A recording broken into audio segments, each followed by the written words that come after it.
Is life nothing more than a series of random events? Or is everything, in a way, predetermined? Can someone have the insight to look into the future and see what will happen next? According to the following stories about psychics and their predictions, there's a chance that the answer is a resounding yes. But of course, it's not as easy as that, especially considering any of these tales can be fake. Which of these three tales are woven in truth, and which are products of our imaginations? That's for you to decide, whether these stories are fact or fiction. The line that divides the factual from the unreal has long since blurred. The tales we once thought fantastical, now implanted as true.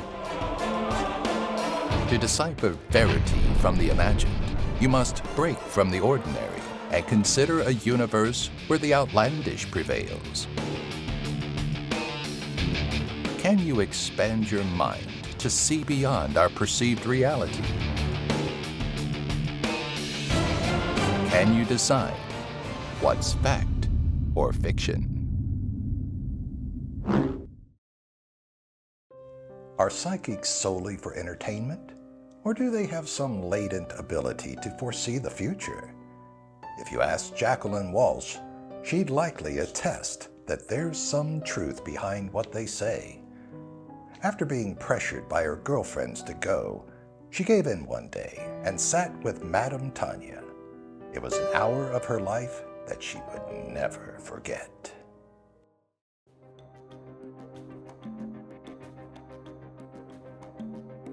She knew I was going to become a nurse. Knew it. Not an ounce of hesitation in her voice. And she was right. I was in the second year of my science and nursing degree. It was eerie, but I wondered if somehow I gave it away when we first sat down together. Or maybe it was just a lucky guess. As we got onto the topic of kids, she wasn't nearly as chipper as she was when we started. The month before, I had received abnormal test results that led to a discussion with my surgeon about cervical surgery. Of course, he warned me that it may make it impossible for me to have children. And she knew it. When she brought up difficulties about getting pregnant, I remember she just put her hand on mine and we were silent for a moment.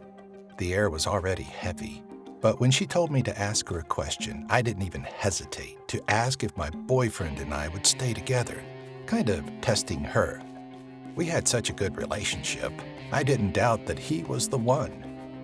But then she said it, and it really stung to hear. He's yours now, but not forever. As Jacqueline repeated the words, tears started to well in her eyes. Clearly, it would be a difficult story to tell, but she was adamant about pushing forward. With a choke from deep within her throat, she continued. I tried not to think of it after, but it stuck with me. You know, you try to take a psychic reading at face value just as entertainment, but I couldn't shake that ominous feeling. For 9 years, I lived with those words floating in the back of my head, teasing me in my sleep every so often. Then one summer, I came home early to find him sprawled on the floor. I could see him breathing, but no matter how loud I called to him, he didn't move. Panicked, I rushed to him, and the first thing I saw was the needle still clutched in his hand. He was shooting heroin. Apparently, he had been for months. Of course, we split up. I pushed him to go to rehab, and he promised he would, if only to get me back. But 9 months later, he was dead from an overdose. I never told him what the psychic said. Maybe I should have. I know I'll remember my time with Madame Tanya forever. Poor Jacqueline. A love ended too soon. Or maybe a love that never existed. You decide, and let us know what you think in the comments section and on-screen poll cards. Although they generally got along, Dane's wife always complained he could try harder to bond with his 5-year-old son. So he took him to one of his favorite spots, the tracks. It was here that he found his son to have a peculiar yet advantageous ability.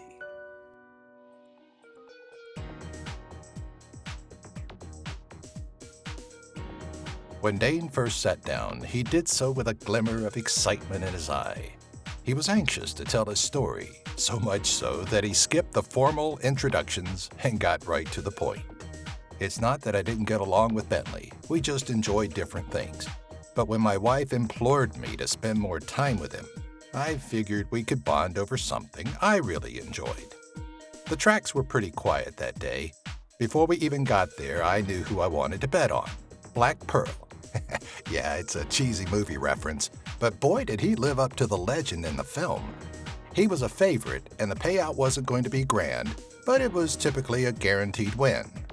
Bentley, however, just kept carrying on about Martha's Steed. The odds were worse, statistically impossible actually. The horse had never won a race of this size, and she was the only female in the pack. But that also meant a bigger payout, so I entertained the kids' pick, threw $20 down, figuring it couldn't hurt. I'm not a huge gambler, and besides, the smile on Bentley's face was well worth it. With a smile plastered on his face, Dane continued. Wouldn't you know it, round the final bend comes Martha's Steed, leaving the pack in her dust as she received a standing ovation from the spectators. I figured Bentley just liked the name Martha or was throwing a name out at random. But when I went to place a second bet, he very confidently suggested Golden Fleece. The odds weren't terrible, but they weren't great either. And that's when things got weird. I couldn't believe it. His pick won in a photo finish, just barely beating out the second place horse by the length of his nose. It had to be a coincidence. I know my son knew nothing about odds and statistics, but I'd figure I'd give him a third try.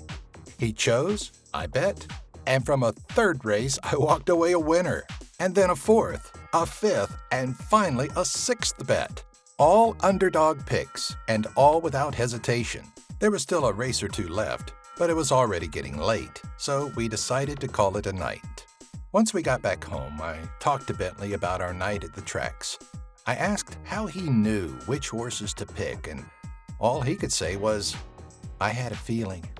Out of guilt, we never went back to the tracks after that, and I put the money in a savings account for Bentley.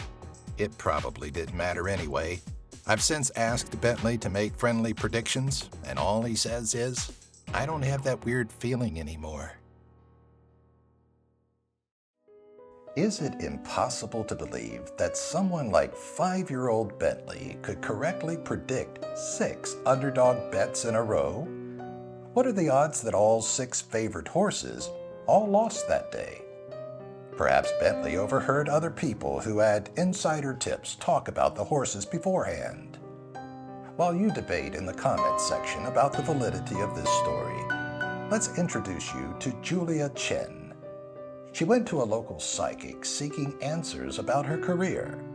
Instead, she received a worrying prediction that she didn't know how to handle.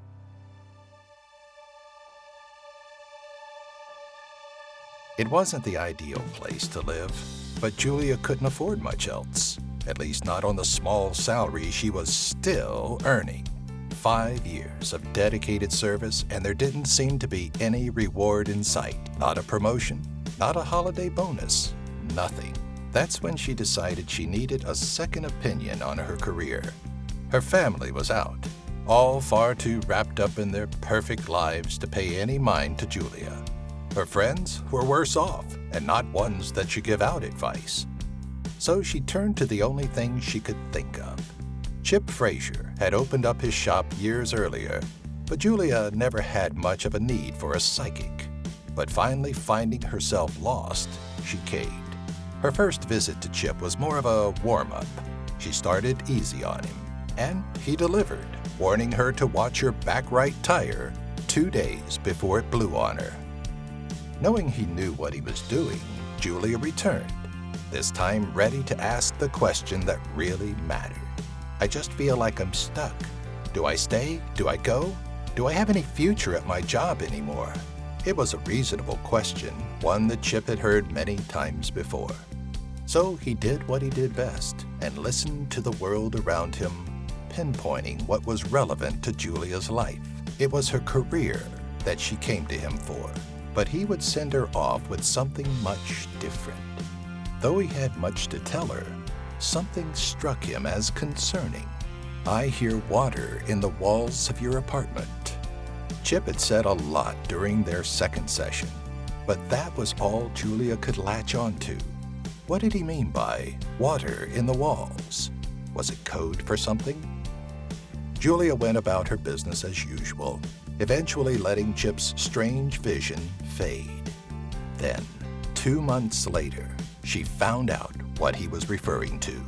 While at work one day, an electrical fire ignited Julia's apartment, starting from within the walls and spreading to neighboring units. When she was finally able to step inside and assess what was lost, something peculiar caught her eye. Within her hollowed-out walls, she could see the water dripping. Chip's premonition came back to her immediately. Well, Chip's prediction would have come in handy had Julia been an electrician. But it's strange nonetheless, no? Maybe it's not, especially if it's one of our false tales to throw you off track. Why not leave us a comment with your thoughts and vote now on screen? As we get to the bottom of which stories were true and which were false, I feel it's important to say, while we're labeling actual accounts of psychics as true, all psychic readings should always be taken with a grain of salt. Are you ready to find out if you can decipher between fact or fiction? Let's look back at tonight's 3 stories and find out which were born from reality and which were fabrications of the imagination. Let's start with Jacqueline's story, that of the prediction of her doomed relationship. Do you think this was a real person's own experiences or the creation of my imagination? If you predicted it as true, then maybe you have a future in the psychic reading industry. The story comes from a BuzzFeed user named Jen, who claims a psychic predicted the tragic ending of her everlasting love.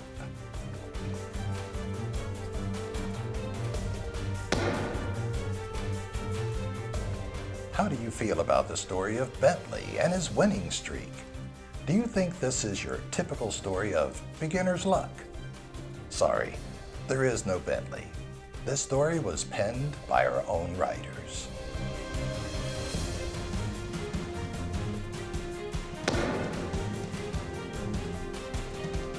Finally, let's look at Julia Chen's wet walls.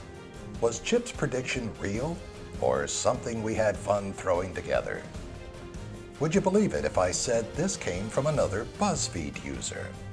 This time, a girl named Bridget shared her alleged story of an accurate psychic prediction. Bridget also claimed that her anonymous psychic was able to say what town she would eventually move to. Many years later, there she was, starting a whole new life.